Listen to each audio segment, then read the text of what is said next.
시청자 여러분 안녕하십니까? BTV 주간 종합 뉴스 시작합니다. 10월 16일 치러지는 강화군수 재보궐선거가 이제 2주 앞으로 다가왔습니다. 공식 선거운동이 3일부터 시작되면서 유권자의 마음을 잡으려는 후보들의 선거전도 본격화됐는데요. 유권자들이 바라는 우리 지역의 현안은 무엇일까요? 강화 주민들의 목소리를 구혜 기자가 정리했습니다.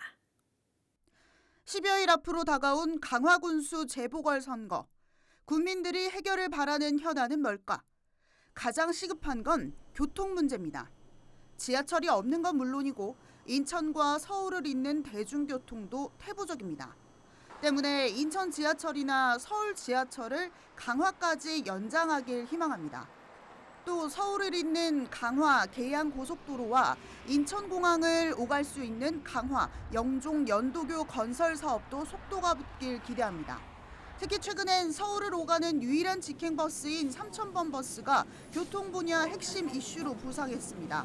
운행 대수가 3분의 1로 줄면서 주민 불편이 커지고 있기 때문입니다. 서울까지 소요 시간을 단축하기 위해 정류장 수를 줄였지만 주민들의 반응은 차갑습니다. 시간 예약은 돼 있는데 안 오니까 차가. 근데 도로 갔지 어떻게?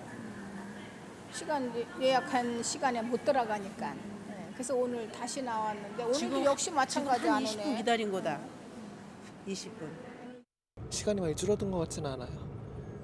왜냐면 출퇴근 시간대 사람이 많이 타기 때문에 그래서 시간이 많이 줄어든 것 같지는 않고 그냥 비슷한 것 같아요. 각종 규제도 해결할 과제로 꼽힙니다. 강화는 선사시대 고인돌부터 고려 궁지 등 다양한 문화재를 보유하고 있어 지붕 없는 박물관이라 불립니다. 무엇과도 바꿀 수 없는 소중한 자산이지만 개발을 비롯한 재산권 행사에는 제약을 받습니다. 특히 북한과 마주한 접경 지역인 점도 주민 불편을 야기합니다. 군사 보호구역으로 묶여 재산권에 제약을 받고 어민들은 제한된 어장에서 제한된 시간에만 조업을 할 수 있습니다. 최근엔 북한의 대남 확성기 소음으로 강화 주민 4,600여 명이 피해를 보고 있습니다. 한 20시간 한다고 봐도 그럼 거의 다 하는 거예요? 예. 밤에도. 아, 그러면 어저께도 12시부터 내가 3시까지 안 자고 있는데 계속 했어요. 지역 경제 활성화도 풀어야 할 과제입니다. 앞서 본 규제를 당장 해소하기 어렵다면 그에 상응하는 지원 방안이 필요하다는 지적이 나옵니다. 수장이 이렇게 자꾸 하시는 바람에 지금 강화군이 본의 아니게 이제 공석이 좀 돼 있어서 이제 좀 외지에 오셔서 있는 분들이 저희 시장을 좀 이용할 수 있게끔 이제 저희들이 이제 이 시장에서 판매를 하다 보니까 이제 그런 거를 구매하시라 이제 많이들 오세요. 또 옛 정취를 느끼시려고도 오시고 그래서. 강화 남단 경제 자유구역 추진도 관심사입니다. 인천시와 강화구는 선거가 끝나는 11월 정부의 경제 자유구역 지정을 건의 추진할 계획입니다. 다만 강화 남단은 세계 5대 갯벌로 꼽히는 강화 갯벌의 중심입니다. 이 강화 갯벌을 유네스코 세계자연유산 등재하는 방안이 추진 중인데 최근 주민 100여 명이 추진위를 꾸려 자연유산 등재 촉구 선언대회를 열었습니다. 단순한 갯벌 보호를 넘어 강화 경제의 새로운 미래를 만들자는 구상입니다. 진단이 안 된 상태에서는 사실은 강화에 대해서 대안을 내세우는 게 대안이 치료가 잘못된 그러니까 진단이 틀리면 수술을 아무리 멋있게 해도 환자는 죽습니다. 똑같은 일이 군정에서도 벌어질 수 있다고 생각이 돼서 그 부분이 늘 제일 아쉽습니다. 물가는 오르는 데 반해 쌀값이 하락하는 문제, 그리고 인구가 줄면서 지방 소멸 위험 지역으로 지정된 문제까지 산적한 현안에 대해 후보자들이 어떤 대안으로 유권자의 마음을 사로잡을지 주목됩니다. BTV 뉴스 구혜입니다. 강화군수를 뽑는 이번 재보궐선거에서는 서울시 교육감도 선출하게 됩니다. 정치인과 교수, 교사 출신 등 단일화 후보와 독자 출마 후보가 각축전을 벌이고 있습니다. 케이블 TV 공동취재단 강혜진 기자가 보도합니다. 12년 만에 보수 단일화 후보를 이끌어낸 조전혁 후보. 18대 한나라당 국회의원을 역임하고 서울시 교육감 선거 두 번째 도전입니다. 이번 보궐선거에서 조 후보는 공교육 정상화, 이를 위한 기초학력 향상이 시급한 숙제라고 밝혔습니다. 좌파 교육감 10여 년 동안 서울교육의 소위 말하는 질 관리가 전혀 되지 않았다. 이 질 관리를 갖다 빨리 복원하는 게 중요하다. 질 관리를 갖다 통해서 우리 학생들의 이 학력을 갖다 높이겠다. 진보 진영 단일 후보로 추대된 정근식 후보는 독자 출마를 예상한 김재홍, 방현석 후보가 지지자로 합류해 후보 등록을 마쳤습니다. 이후 조기숙 교수도 정근식 후보와 정책 협약을 체결하고 지원 사격에 나섰습니다. 정 후보는 혁신교육 정책 유지를 기조로 새로운 시대에 맞는 창의적 역량교육 실현을 내세웠습니다. 혁신교육의 성과를 충분히 바탕으로 해서 몇 가지 잘못된 부분이나 또는 시민들이 이해하기 어려운 그런 부분들에 대해서는 보완을 하면서 남은 1년 8개월의 짧은 기간을 잘 마무리할. 교사 출신 후보도 교육감 선거에 도전합니다. 윤호상 후보는 2003년 서울시 교육청 장학사 출신으로 천호중과 오금중 등 중등 교사를 거쳐 최근 서울미술고등학교 교장을 역임했습니다. 윤 후보는 진보와 보수 이념 논쟁으로 교육의 수장을 뽑는 건 반대한다며 학교 현장의 경험을 바탕으로 교육 정책을 이끌겠다는 각오입니다. 우리 아이들의 현재의 고민, 걱정거리, 학부모들의 고민, 고통, 선생님들의 그러한 많은 목소리들을 귀담아 듣는 그런 자세가 머릿속에 있어야 됩니다. 교육감의 머릿속에 과연 무엇이 들어있는가가 중요한데 그러려면 경험이라는 게 중요하다고 생각합니다. 최보선 후보도 독자 출마를 결심하고 이번 교육감 선거에 도전합니다. 전 서울시 교육의원 출신으로 진보 단일화 방식을 거부하고 독자 출마를 결심해 차별화된 교육 극복을 우선으로 내세웠습니다. 이제 사교육비를 줄이겠습니다. 초등 1학년에서 1학급당 2교사제로 기초학력 미달과 학력 양극화를 철저히 막아내어 자기주도 학습이 가능하도록 하겠습니다. 단일화 성사에 이은 양강구도 속에 독자 출마를 선언한 두 후보까지 서울교육을 주도할 공약을 내건 교육감 보궐선거 4파전 경쟁이 시작됐습니다. 케이블TV 공동취재단 강혜진입니다. 영종과 청라를 잇는 제3연륙교가 내년 하반기 개통을 목표로 추진 중인데요. 영종 지역 주민들이 직접 현장을 찾아 건설 진행 상황을 점검했습니다. 공정률이 67%를 넘어 개통에는 차질이 없어 보이지만 계획했던 일부 시설들이 취소돼 우려의 목소리도 나오고 있습니다. 이정윤 기자의 보도입니다. 영종과 청라를 잇는 제3연륙교 건설 현장입니다. 지난해까지 해상 작업을 위한 가설 교량과 교각 공사 등 하부 공사는 모두 끝난 상황. 올해는 사장교 주탑과 교량 상부 공사가 진행 중입니다. 109와 209 모두 정상 추진되면서 현재 공정률은 67%를 넘은 상황. 영종 지역 주민단체들이 직접 현장을 찾아 공사 상황을 점검했는데 계획대로 내년 12월 개통에는 큰 차질이 없을 전망입니다. 하지만 우려의 목소리도 나왔습니다. 인천시는 당초 제3연륙교를 관광 명소화하기 위해 다양한 시설을 설치할 계획이었습니다. 그런데 미디어 파사드 등 일부 시설 계획이 취소된 것으로 확인된 겁니다. 영종 주민들은 관광형 교량 기능이 축소되는 것 아니냐며 우려하고 있습니다. 영종 쪽의 미디어 파사드, 그러니까 이 미디어 파사드가 중요한 것은 야간 관광의 핵심이거든요. 그러니까 이 미디어 파사드가 없으면 야간 관광은 이제 이루어지지 않겠죠. 그래서 이것이 지금 빠진 것이 확인이 됐고요. 또 하나는 하늘 자전거. 이 하늘 자전거는 시사이드 파크 쪽으로 이제 이전한다고 하네요. 그리고 하늘 그네 이것도 좀 빠진 상황입니다. 인천경제청은 영종 쪽 하부가설 교량을 안전상 철거하게 됐다며 이에 따라 예정됐던 미디어 파사드 계획이 취소되고 일부 시설은 영종 시사이드 파크로 옮겨지게 됐다고 설명했습니다.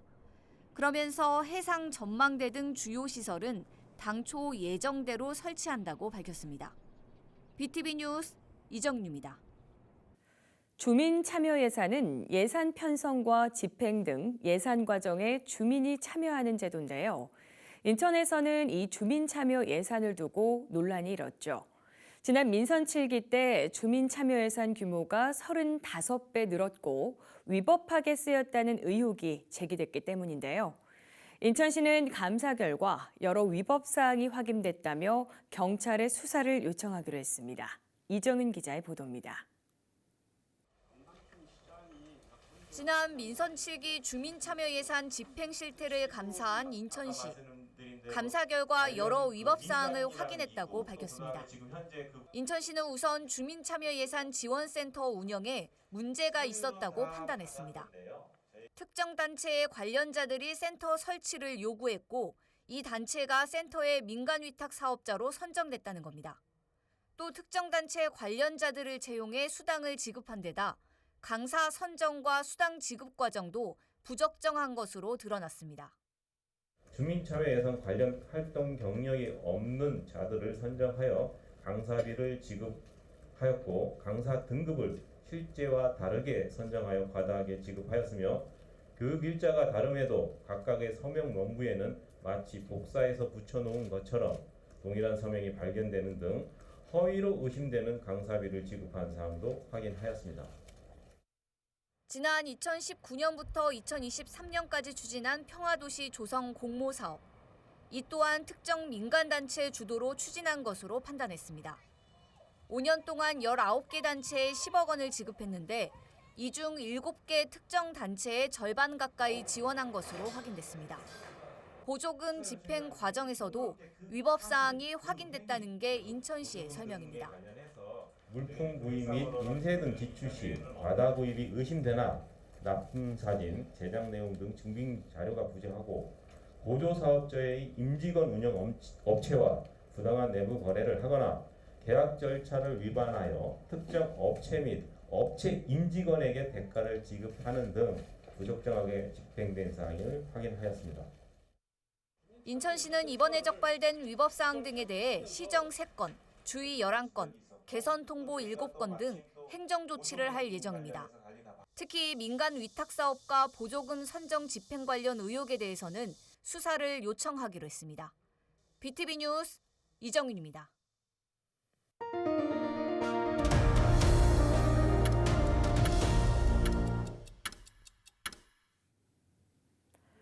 인천시가 31년 만에 행정체제를 개편하죠. 중구와 동구는 영종구와 제물포구로 재편됩니다. 서구는 경인 아라뱃길을 경계로 분구가 되는데 이 경계 조정안을 손봐야 한다는 지적이 나왔습니다. 구혜희 기자가 보도합니다. 현재 2군 8구 체제인 인천시 행정체제는 오는 2026년 7월부터 2군 9구로 변경됩니다. 중구는 바다 건너 영종 지역이 영종구로 분구되며 원도심과 동구를 통합해 제물포구로 재편됩니다. 서구는 아라뱃길을 경계로 서구와 검단구로 분구될 예정입니다. 검단구의 성공적 출범을 위해 마련한 인천 서구 행정체제 개편 방안 토론회. 인천연구원은 인식조사 결과를 토대로 서구의 행정체제 개편의 당위성과 과제를 제시했습니다. 서구민 1,200여 명을 상대로 진행한 조사에서 주민 91.8%가 분구에 찬성했습니다. 주민 10명 중 9명이 분구가 필요하다고 본 상황. 인구 급증으로 60만 명이 넘어서면서 분구의 당위성이 높아지는 건데 동시에 생활 SOC 확보 등이 필요하다는 지적도 나옵니다. 국민들한테 조사를 해보면 사실은 다른 여러 가지 요인보다도 지역이 어느 정도 경제 발전을 하느냐에 굉장히 그게 제일 관심이 많아요. 시작하고 개편하고 딱 관련인 건 딱 하나 있습니다. 보건소. 그 외에는 보건소 외에는 전부 다 여러분들이 확보해야 되는 기초생활 인프라라고 생각을 하시면 되고요. 구를 나누는 경계선을 조정해야 한다는 목소리도 나옵니다. 서구와 검단구는 경인 아라뱃길을 경계로 나뉠 예정입니다. 하지만 이는 지역 특성을 무시한 결정으로 오류동을 강제로 분할하게 된다는 지적입니다. 대안으로 아라뱃길이 아닌 인천공항고속도로를 경계로 분구하는 방안을 제시합니다. 그런데 아라뱃길을 기준으로 검단과 서구가 나눠진다면 수도권 메리트는 검단에, 환경종합연구단지는 서구에 위치하게 됩니다. 혐오시설로 치부되는 메리트는 검단구에 고용 비율을 비롯한 경제 효과를 유발하는 연구단지는 서구에 각각 나눠집니다. 토론회에서 제시된 경계선 조정을 위해선 법 개정이 필요합니다. 국회 법제실 이호연 법제관은 서구와 검단구의 경계선을 변경하려면 인천시 제물포구, 영종구, 검단구 설치 등에 관한 법률을 일부 개정 법률안 형태로 입안하는 방법을 검토해 볼 수 있다고 밝혔습니다. 토론회를 주최한 모경종 국회의원은 주민 의견 수렴을 거쳐 경계 조정 여부를 추진한다는 계획입니다. 그 준비 과정을 위해서 무엇이 필요로 하는지, 그리고 주민들의 실제 필요로 하는 목소리가 무엇인지를 듣는 그런 자리를 마련했고요. 국회 법제실과 함께 법안으로 필요한 부분, 그리고 정치적으로, 행정적으로 필요한 부분이 뭔지를 살펴보는 그런 자리를 마련했습니다. 행정세제 개편을 앞두고 제기되는 우려는 이뿐만이 아닙니다. 동구와 중구, 원도심 통합으로 기초의회 의원 정수가 4석이 줄어든다며 중구의회와 동구의회는 의석 확대를 촉구하고 있습니다. 영종구와 검단구 신설에 따른 신청사 건립, 그리고 분구에 따른 기초단체 예산과 산하기관 배분 등도 풀어야 할 과제로 꼽힙니다. BTV 뉴스 구혜입니다. 섬 지역 주민들은 물품을 주문해도 당일 배송을 받기 어려운데요. 이런 불편을 해소하기 위해서 인천시가 드론을 활용한 배송 서비스를 시작했습니다. 신선식품이나 생활 필수품을 주문하면 당일에 받을 수 있고 배송료도 무료입니다. 이정은 기자입니다. 휴대전화로 물품을 주문하는 어르신. 앱을 통해 마트를 선택하고 식료품을 장바구니에 담습니다. 신규 주문이 확인되자 곧바로 포장 작업을 거쳐 배송이 시작됩니다. 제품을 배송하는 건 다름 아닌 드론. 물품을 실은 드론은 바다를 건너 섬에 도착하고 주문한 물품은 경로당의 배달점까지 안전하게 배송됩니다. 물건을 다 사온다 그래도 와서 보면 빠져 있는 거예요. 그러니까 이제 음식 하다 말고 한 차 가지고 다녔는데 지금은 그렇게 하면 우리가 확실히 편하긴 하죠. 국토교통부 드론 배송 상용화 공모에 선정된 인천시. 옹진군 섬 지역에서 드론 생활 배송 서비스를 본격적으로 시작했습니다.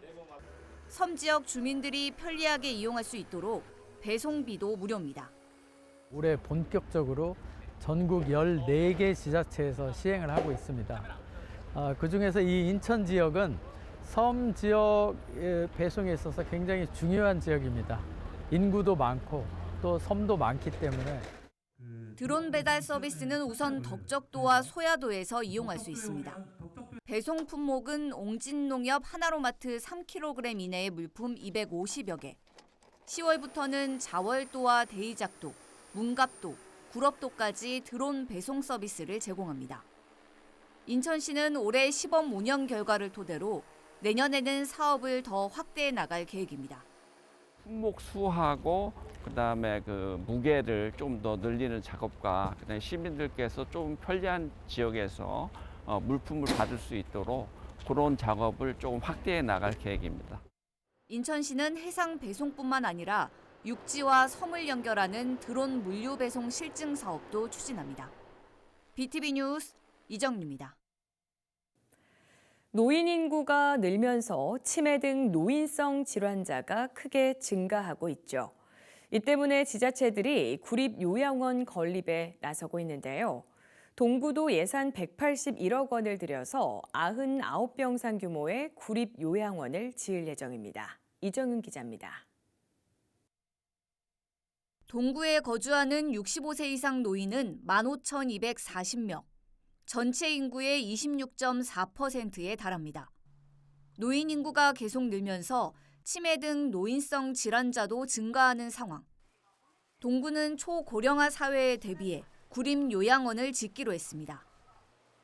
2년 후에 우리 중구 내륙과 통합을 해서 재헌포구가 되면 그때는 우리 65세 이상 인구 비율이 30% 정도에 육박하리라 예측하고 있습니다. 노인성 질환의 대표적인 게 이제 치매입니다.